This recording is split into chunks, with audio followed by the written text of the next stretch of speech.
Welcome back to another episode of the Makers Podcast. My guest on today's episode is Marc Randolph, co-founder of Netflix.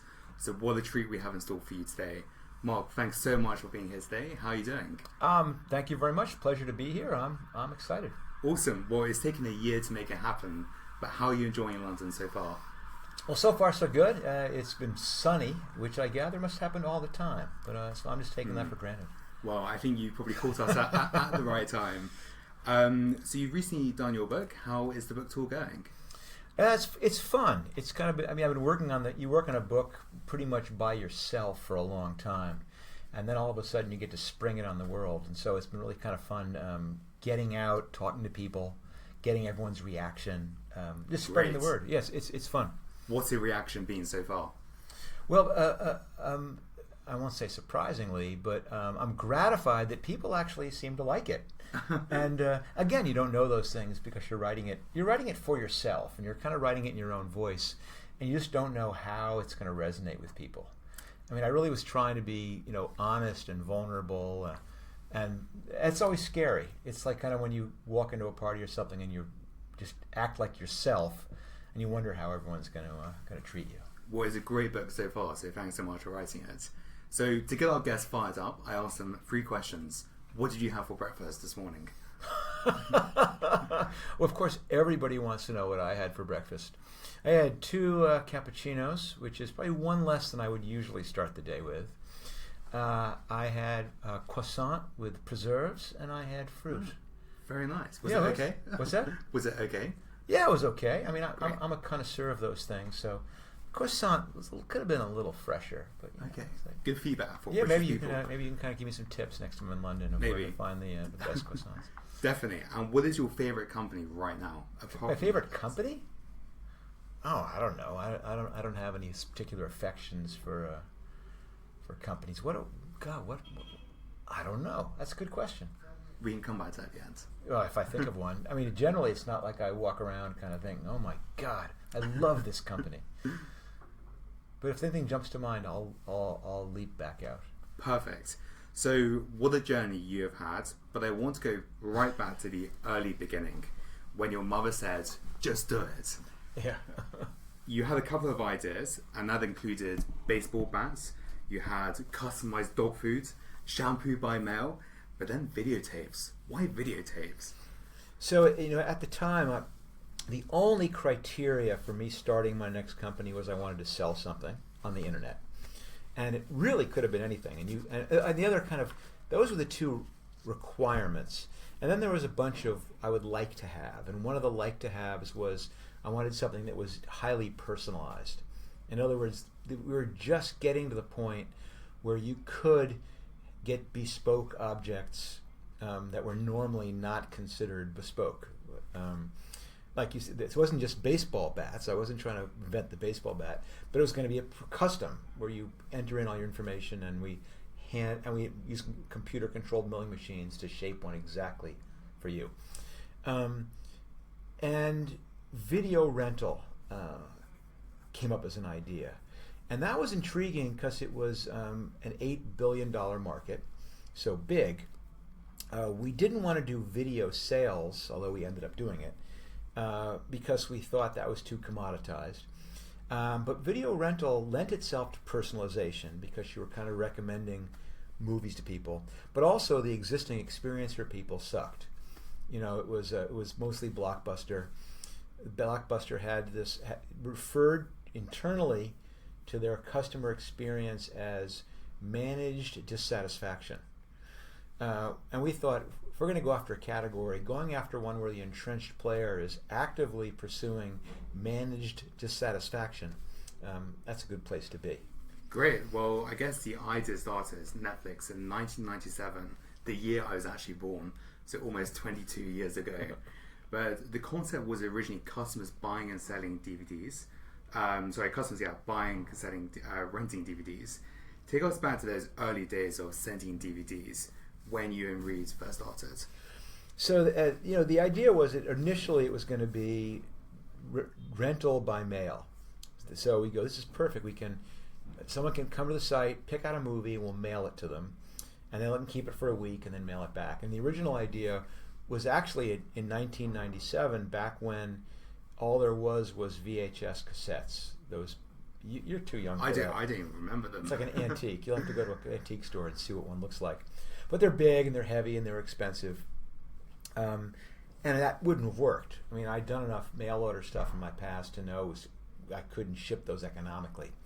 And what turned it around was the release of the DVD, because that was so small and thin and light, and was also going to be priced to sell, so it was going to be inexpensive. And all those things combined made us realize you might be able to dust off this idea of video rental by mail and use the DVD. And so the Netflix then was a totally different thing than the Netflix you know now, because no streaming at that point. It was way too early. And if you wanted a movie, we just mailed it to you on a DVD, and there was due dates and there was late fees.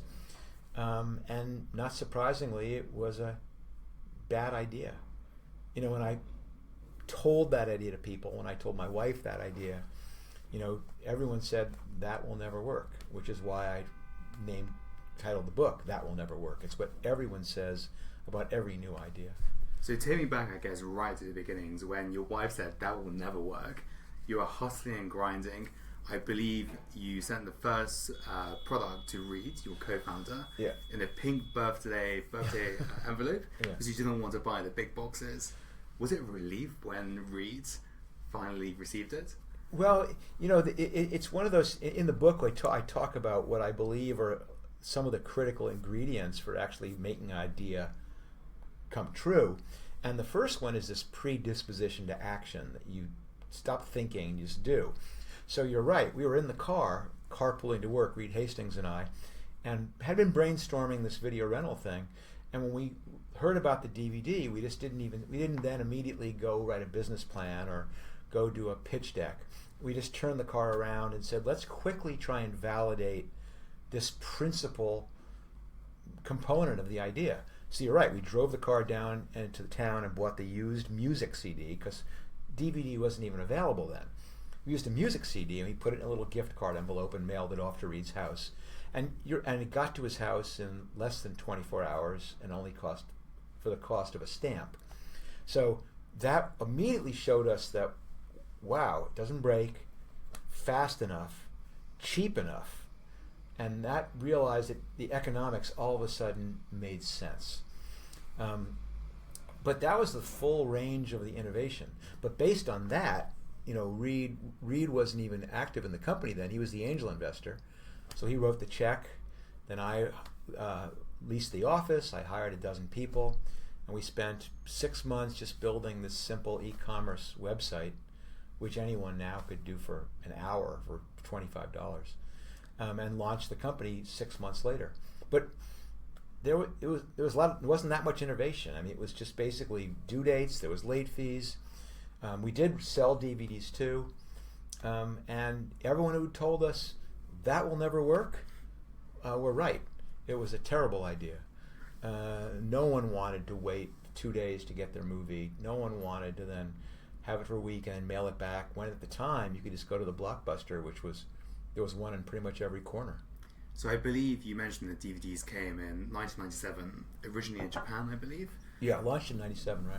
And how did you buy all these DVDs? Where did you keep them? How did you even get the rights back then to buy all these DVDs? So there was what had happened in the VHS business, the cassette business, is when the video rental business first started, the video store owners would just go and buy the tapes and then begin renting them.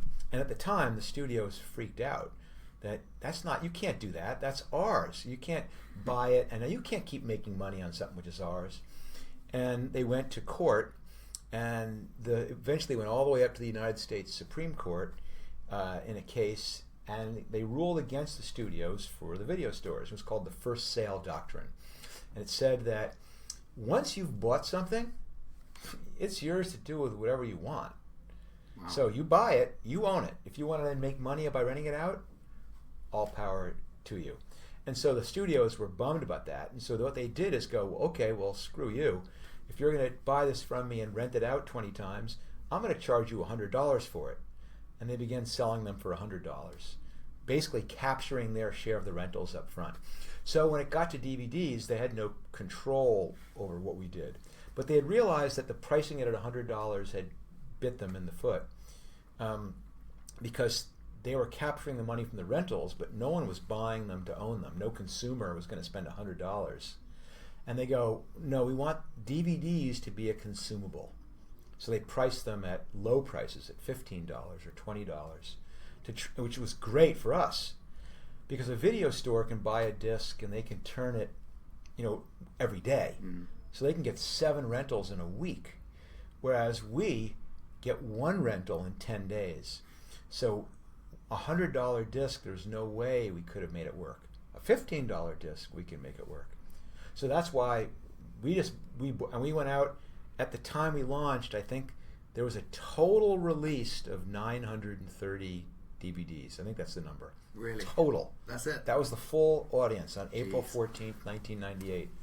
And we went out and said, we're going to try and have at least 1 copy of every single one. And it was one of those things where you end up spending, 80% of your time chasing that last 20%. But we tracked them all down, so when we launched the store, we were able to say Netflix has every single DVD available. Amazing. Yes, it was amazing. Yeah. And how did you get your first customers? Was it friends and family? It's almost like starting a gym or any subscription. You tap up all your friends and family, beg them to come and subscribe. Sure, you can do that. But there's a little bit of a challenge, is that it's really hard to convince someone to use a DVD by mail service when they don't have a DVD player. And we were in this. It was this classic chicken and egg problem back then, in that in the United States has approximately at the time 100 million households. A population of 350 million, but 100 million individual houses. And when we launched, 70,000, so a tiny fraction of a percent. I can't even do math. Less than 1/10%. Had DVD players. Wow. So there was just no way to market that way. And so our challenge was finding those needles in the haystack. How do you find a DVD player? And so what we were doing, we had someone he was doing something we called Black Ops. And he was infiltrating user groups. Back on the early days of the web, one of the fun things that people liked was that you had these collections of people who shared hobbies. They could all find each other. And so we found the user groups that were all about AV aficionados. Really? Okay. And he would infiltrate them as if he was a regular user and post things like, hey, I heard about this new company coming along called Netflix that they're doing DVDs, try and pump them up. And so, but we had no idea what would happen. And on launch day, we were overrun at the time because that program was so successful. But that was just the beginning, and it still wasn't enough. And eventually, the only way I was able to make this happen was by getting people at the moment they bought their DVD player, by spending months convincing the DVD player manufacturers, the Sonys and the Toshibas and the Panasonics, to include a coupon in their box, which was an alien. It was a really hard push because they were these old, staid, consumer, big companies, conservative, long lead times. And I was trying to convince them to take this chance on this company, which was 2 weeks old and had 20 employees. But on the other hand, they had a big problem too, which is that they were trying to sell DVD players and there was no DVDs out there. They were saying, buy a DVD player when there was no DVDs available. Because the average, with 70,000 players, every Blockbuster neighborhood had 1 player. They had 60,000 stores. No, I had 9,000 stores. So the average is each neighborhood might have 10 people who have a... Crazy. Yeah, and so they weren't going to stock up on DVDs when only 10 people in the neighborhood owned them. So that's why they needed us as much as we needed them. Did Netflix ever think about doing their own DVD players? So you can have the whole package together? No, we didn't. Our one trial at doing that didn't work out. Really? Well, it worked out very well. Had a plus and a minus. We were desperately looking to reach DVD owners, and so we had this great idea. Back then, this is in 1998, the U.S. President Bill Clinton was in some kind of issues about all kinds of sexual things happening in the White House. And he was forced to testify in front of a grand jury, which is a secret testimony, but it's taped. And then when the opposing party came into power, they decided that in the interest of transparency, they were going to release these recordings to the public.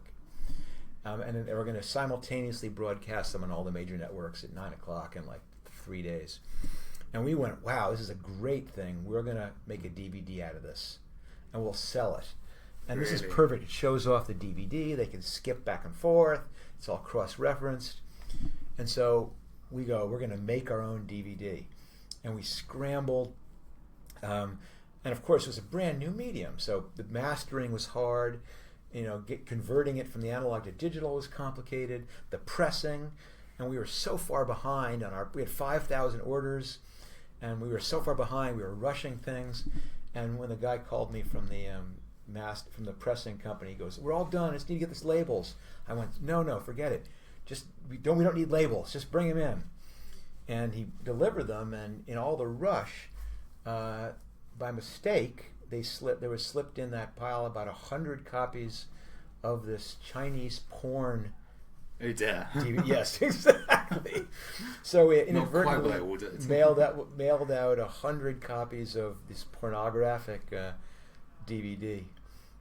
Great. Well, yeah. Good marketing. Well, I guess so. What happened is then we, of course, we all decided we got to come clean about this, and we sent an email to everyone who had ordered and said, "Well, we're sorry.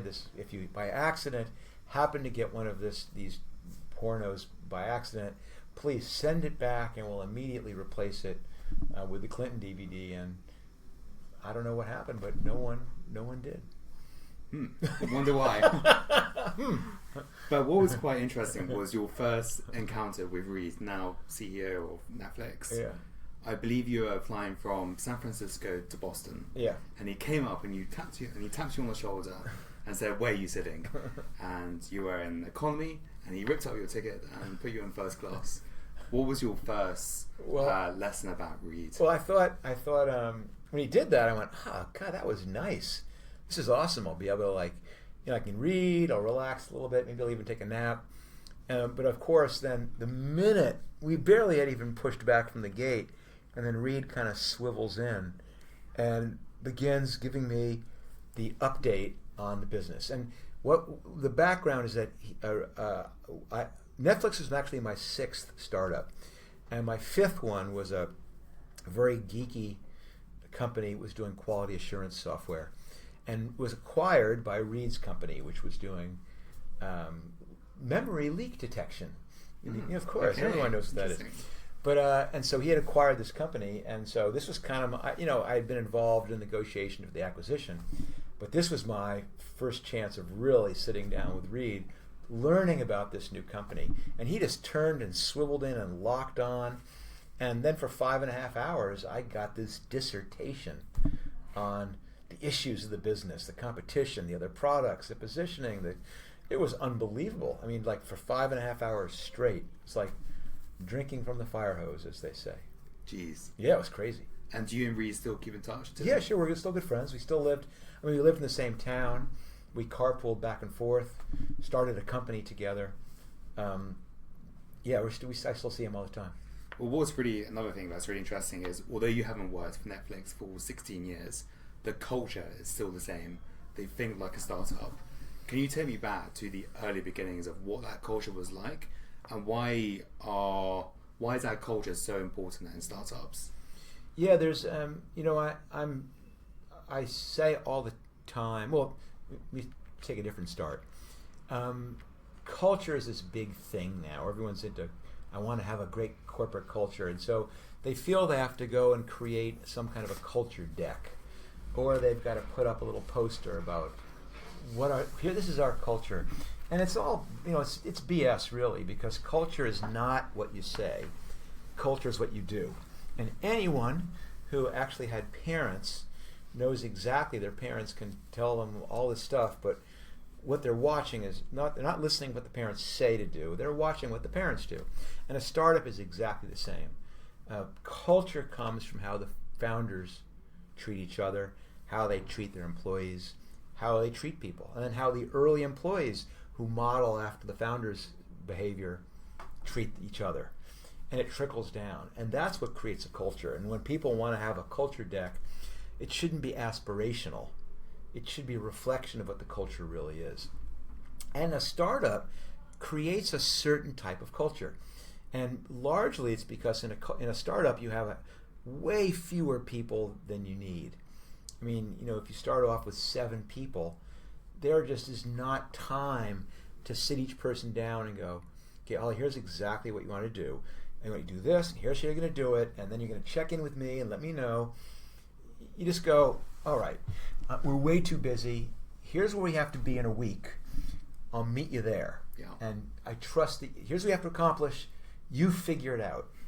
And then in a week, you kind of expect that person to be there and have done the things and figured out what needed to get done. And that's easy when you have 7 people because you can hire people who are really good at that. And then you leave them alone. You give them this freedom to solve the problem as they're fit. But you also give them this responsibility to achieve something meaningful, which is that freedom and responsibility. And that's easy when you have 7 people. And most startups are like that. What's hard is when you have 70 people. And what's really hard is when you have 700. And what's almost impossible is when you have 7,000. And at Netflix, we always wanted to walk the walk. If we said these things were important, that freedom and responsibility were important components, we wanted to see if we could really do it. And the problem is in most companies, they don't pay attention to that. And they want to give people responsibility, but they end up hiring people who are just not that good. And then they begin putting guardrails in place because the people's judgment isn't that good. And it starts off innocently enough. It's like, all right, we better do some check-ins. So why doesn't everyone write status reports? And anyone who's listening who's ever written a status report knows how mind-numbingly awful that is and how condescending it is. And then it goes other ways. You go, okay, I know you're in charge of a $7 million budget, but I don't trust you to make a decision about how much you spend on your airline tickets. I need you to get your expense reports signed off by me before we pay it to you. I mean, how infantile is that? But what you do is when you treat people like kids, the people who flourish and love being given freedom and responsibility leave. And that just justifies, see, it was just we needed those guardrails all along. In fact, we need to make them bigger. Netflix went the opposite way. It said, how can we dismantle this? So if you're curious about what Netflix's travel policy is, there isn't one. You know what their vacation policy is? There isn't one. Their expense policy? There isn't one. All of them, the policy is exactly the same. It's 3 words, 4 words. Use your best judgment. Really? So people can still go on holiday when they like? Whenever you want. So just to illustrate what that is like in practice, and you got to cut me off if I ramble on too long, but in practice, so one time I was had an engineering manager come up to me, and he goes, Mark, I need to ask you a favor. And I go, shoot. And he goes, I'm in love. And I go, good for you, that's awesome. And he goes, yeah, my girlfriend lives in San Diego, which this is up in San Francisco, so it's a city, 300 miles south. And he goes, it's going great. And so here's what I'd love to do. I'd love it if it would be okay if I left work early on Friday, and I will fly down to San Diego on Friday afternoon.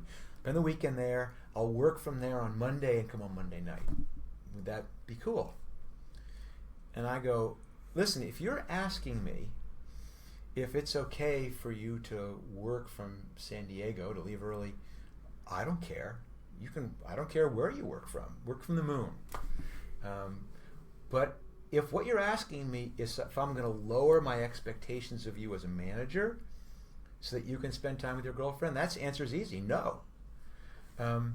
Listen, all power to you if you are good enough at your job to manage your group and do it from 300 miles away. Fantastic. I'm jealous. I wish I was that smart. Just meet me at the end. Meet me at the end. And I love it. And on one hand, it was great. I was saying, you have the freedom to do your job any way you want, but my expectations are unchanged. Now, a person who is great and brilliant and talented loves that. And the person who can't do it doesn't love that. Great. So the hard part is you have to let go of a lot of people. But that's fine. It's not, you're not fired because you're bad. You're great, you're smart, you're talented. It's just not a good fit. Well, I guess looking back at that culture, one of your biggest competitors was Blockbuster, which you managed to take down, I guess, as a one or two companies. What was that meeting like when you went to go and see Blockbuster? Well, this wasn't a meeting to go, hey, we're going to take you down. How does that feel? No, this was actually, I mentioned we started off with this kind of lame model of sending DVDs back and forth. And I said, the book is called That Will Never Work, because that's what everyone said, and they were right. And it took us 2 years to finally figure out the model that actually worked. But it was really expensive, and we were losing a ton of money because it was so successful. We were doing free months, and the people were flooding in. So the cost of fulfilling free months was killing us. And it was the end of all the last bit of air coming out of the dot-com balloon. So we couldn't raise any more money. And so we had to do what the prudent entrepreneurs do, which is sell. And it was Blockbuster we were trying to sell to. And that was that meeting where we flew to Dallas, Texas to do the meeting and pitched them on why we should combine forces, that they would run the stores, we'd run the online, find the synergy and live happily ever after. But actually, they loved that part of it until it got to the should we pay for you part. And that was where we said $50 million, because that just coincidentally happened to be how much money we were losing. And they laughed. And on one hand, it was this huge disappointment because I was hoping that in one fell swoop, this would save us. Would take they'd inject money and solve this problem, or even better, we could take our problems and make them their problems. But what this really said was that there was no way around this, that if we wanted to make this company succeed, we had no choice but to go through. And it was very much this reinforcing, okay, we're in this now. And what was the phone call when Blockbuster closed with Reed in 2013? Was it? No, and in fact, there's still one left, and so it is really? one left. So it's not over. And listen, I feel I can't gloat about this. I don't feel that way. I feel badly. I mean, this is 60,000 people. I feel so. I don't feel good about that piece of it, but disruption and innovation has that effect sometimes. And on the other hand, I'm incredibly excited too, because there's some amazing things that have come out of this disruption. I mean, Netflix has created many, many, many more jobs in the content production, in the writers, and the actors, and the studios. It's created jobs in content distribution. It's certainly changed the way all of us consume entertainment. So change hurts sometimes, but I think on the balance that a lot of great came out of this change. I mean, fundamentally, I do think this is a better way to consume entertainment than the way that I was 25 years ago. And did you ever think back 25 years ago, Netflix would end up having 151 million subscribers? Never in a million years. I mean, it's the nature of a startup, though, is you can't look too far forward. And certainly, who could ever have dreamed that it would be this size and this scale, that we'd be in every country and make our own TV shows and our own movies, and that Netflix would be a verb. I did not see that coming. Yeah. And what is maybe your book, That Will Never Work, is full of stories. Where can our listeners hear it and buy it? So it is called That Will Never Work, The Birth of Netflix and the Amazing Life of an Idea. It went on sale this last week. Available in a bookseller near you or online, or wherever you prefer to pick up books, or audiobooks, as I guess you were saying. Mm-hmm. You're hearing the audiobook, narrated by yours truly. Amazing Marc Randolph. Which was really fun, really fun to do. What's the one story that's maybe not in the book that you can tell our listeners? Oh my gosh, I can't. There's a million of them that didn't make it into the book. I'm sorry, I can't. On the spot too much. Can't think of one. No worries. Well, two more questions before we end. So I know you've got a busy schedule. I'm sure since Netflix started, you've had many ups and downs. But what's one of the biggest screw-ups you have had, both personally and for the business? So I don't think about the screw-ups because fundamentally, everything, they're all screw-ups. It's called That Will Never Work for a reason, and it's not just because people answered me about Netflix, but everybody who has an idea is told that will never work. And I fundamentally believe it's true. Every good idea is surrounded by 1,000 bad ideas, and the only way to find them out is by trying them all. And by trying them all, you are going to fail way, way, way, way, way more times than you succeed. So I don't look at it that way. There are things, though, that were hard. And one of the most difficult things that I actually talk about in the book is there came a point not far into the Netflix story where, Reed Hastings, who at that time was just the biggest investor and a board member, but not part of the company, poking his head in and essentially telling me that he was losing confidence in my leadership. And at first I thought, I didn't know where this was going. Was he going to fire me? Was he going to, make a coup? I couldn't imagine it. And then I realized that what he was really saying was that if we wanted to succeed, we had to do everything possible to succeed, and that the company would be stronger if we ran it together. And he was proposing that he come in as CEO and I would be president and we'd run it together. And you asked about what was hard or the difficult things. And that was really hard because I had this dream of running this successful company. And now I had to decide, was that really two dreams? There was a successful company part, and that was a dream that was no longer just mine. That was now my investors. I owed it to them, to my employees, even to the customers. And so what do I do about the running it part? And ultimately I decided that Reed was right, that this would be more likely to succeed if the two of us ran it together. And that I had to put my ego aside and say, I'm willing to have him come in as be CEO, if that in fact is what makes us more likely to succeed.